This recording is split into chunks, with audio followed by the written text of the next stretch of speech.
Okay, ang oras na po natin ay exactly 2 o'clock sa hapon, ano? At patuloy pa rin ang pagmamonitor natin dito sa karagatan.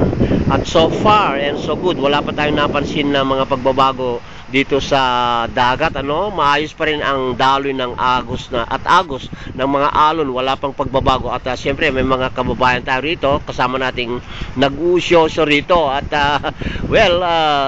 mabuti kung mapapanaligan ang ating mga pagdarasal na sana hindi mangyari yung kinakatakutan po natin na napa-alerto bilang dose ang tsunami na maaring mangyari po. At ang advice nga ng ating FIVOX ay lahat ng tao sana ay wala na sa karagatan. Pero so far, makikita natin dito sa video natin, meron pa rin tayong mga kababayan po na hindi natin maalis yan.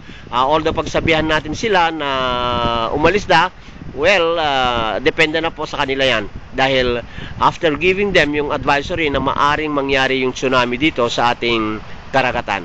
Ang karagdagang pag-uulat po natin, ang exact location natin, nasa karagatan po tayo ng bayan ng Ballesteros, Cagayan.